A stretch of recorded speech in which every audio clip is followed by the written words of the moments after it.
इस बार की दिवाली में भारतीय बाजार रोशनी से नहाए रहे। बाजार गुलजार रहे। साल 2025 की दिवाली ने पिछले कई सालों की बिक्री के रिकॉर्ड तोड़ दिए हैं।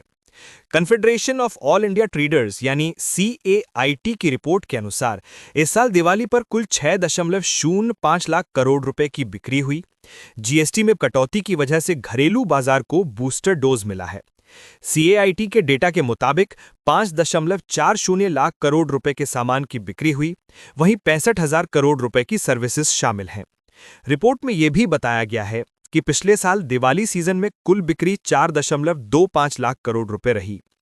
अखिल भारतीय व्यापारी परिसंघ यानी CAIT की दिवाली त्योहारी बिक्री 2025 पर रिसर्च रिपोर्ट राज्यों की राजधानियों और टियर 2 व 3 शहरों समेत 60 प्रमुख वितरण केंद्रों पर किए गए एक व्यापक राष्ट्रव्यापी सर्वे पर बेस्ड है।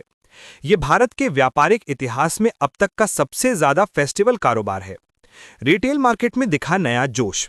CAIT के सर्वे के मुताबिक देश के पारंपरिक बाजारों और छोटे व्यापारियों ने इस बार बिक्री में 85% का योगदान दिया, यानी देश की रिटेल इकोनॉमी में एक बार फिर लोकल बाजारों की ताकत दिखी है।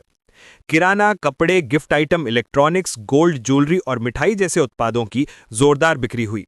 छोटे शहरों और ग्रामीण इलाकों से भी खरीदारी में बढ़ोतरी दर्ज की गई। इसमें FMCG सेक्टर का 12% योगदान है, गोल्ड और ज्वेलरी का 10%, इलेक्ट्रॉनिक्स और इलेक्ट्रिकल्स आइटम का 8% योगदान है। कंज्यूमर ड्यूरेबल 7%, रेडीमेड परिधान 7%, gift item 7%, home decor 5%, furnishing एवं फर्नीचर 5%, मिठाई एवं नमकीन 5%, वस्त्र 4%, पूजन सामग्री 3%, फल एवं मेवे 3%, बेकरी एवं कन्फेक्शनरी 3%, फुटवेयर 2% और अन्य विविध वस्तुएं 19% रहीं। GST रिफॉर्म का दिखा असर। CAIT की रिपोर्ट में यह भी बताया गया कि 72% व्यापारियों ने बिक्री में बढ़ोतरी का कारण GST दरों में कमी को बताया। रोजमर्रा की जरूरतों वाले सामान, जूते चप्पल, कपड़े, मिठाई और होम डेकोर जैसी चीजों पर कम टैक्स ने उपभोक्ताओं को ज्यादा खर्च करने के लिए प्रोत्साहित किया।